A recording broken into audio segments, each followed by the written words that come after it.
போட்டேன் இல்லையா ஃபஸ்ட்டு, அந்த வீடியோவில் ஃபுல்லாகவும் பேச முடியல. அதுக்காக தான் இது அடுத்த வீடியோ போடுறேன். சொன்னேன் இல்லையா, நம்மளை வந்து எதிரே நினச்சிருவாங்க, மதிக்க மாட்டாங்க அப்படின்னு சொன்னேன் இல்லையா. அதுக்காக தொடர்ந்து அந்த வீடியோ அவங்க மதிக்கலை, நம்மளை எதிரே நினைக்கிறாங்க அப்படிங்கிறதுக்காக கவலையே பட மாட்டேன். நான் மட்டும் என் வேலையை பார்த்துக்கிட்டே இருப்பேன். அப்புறம் நான் என்ன சொல்கிறதுன்னா, எனக்கு ஒருத்தரை மேலே மரியாதை இருக்குன்னா, பிடிச்சிருக்குன்னா, அவங்களுக்காக வந்துட்டு நான் எதை வேணாலும் செய்வேன். ஒருத்தவங்க மேலே மரியாதை இருக்குன்னா அவங்க காலில் கூட விழுவேன். பிடிச்சிருந்தாலும் சரி தான், அன்பாக இருப்பேன்.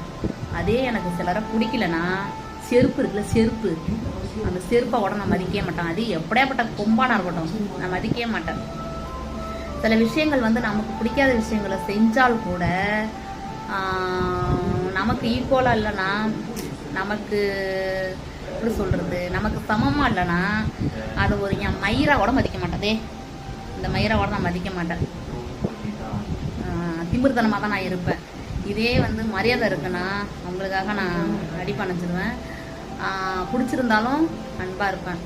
ரொம்ப ஹெட் வெயிட்டாக, ரொம்ப திமிராக, தலகான இதாக இருக்கிறாங்கன்னா செருப்பாலே அடிப்பேன். என் கோணம் அப்படி தான். மற்றபடி யாரும் தப்பாக எடுத்துக்காதீங்க. மனசில் நிறையா ஆதங்கம் நிறையா இருக்குது. ஆதங்கத்தில் பேசுகிற பேச்சு தான்.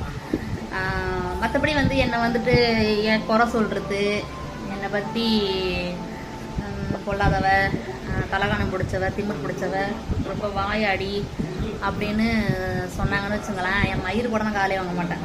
எனக்கு வாய் இருக்குது, அவங்களுக்கு என்ன இதாக இருக்குது, அதனால் நான் வந்து அதை பெருசாகவே எடுத்துக்கவே மாட்டேன்.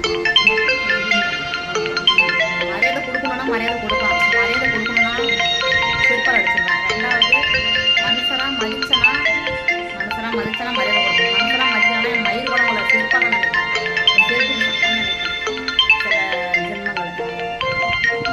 அது எதுக்கு சொல்கிறேன்னா, தெரியும் அவங்களுக்கு வீடு எதுக்குன்னு. மரியாதை கொடுத்தா ஜெயந்தி எப்படி கொடுப்பா, மரியாதை கொடுக்கலன்னா எப்படி இருப்பா, செருப்பாக கூட ஜெயந்தி மதிக்க மாட்டானும் தெரியும். அதனால அது எப்படியாப்பட்ட கோடீஸ்வரங்களாக இருந்தாலும் சரி தான், பணத்திலே படுத்துக்கிறதாலும் சரி தான், நகையிலே படுத்துக்கிறதாலும் சரி தான், மாடியாக கொட்டி மாடி மேலே கோபுரத்தில் ஏறி உட்காந்துருந்தாலும் சரி தான், மனுஷனாக இருக்கணும், மனுஷராக இருக்கணும் நான் மதிப்பேன். அவங்க மனுஷராகவே இல்லைன்னா நான் போட்டிருக்கேன் இல்லையா செருப்பு, அதை கூட மதிக்க மாட்டேன். என் மயிராக கூட அவங்கள சட்டை பண்ண மாட்டேன். அது எப்படியாப்பட்டவங்களாக இருந்தாலும், ஒரு பிச்சைக்காரனாக இருந்தால் கூட அவன் நல்ல குணமாக இருந்தால் அவனை மதித்து பேசுவான். கோடீஸ்வரனாக இருந்தாலும் அவன் ஒரு மனுஷனை மதிக்கலைன்னா என் மயிரை கூட மதிக்க மாட்டான். அது வந்து என் செருப்புக்கு சமமாக தான் நினைப்பேன்.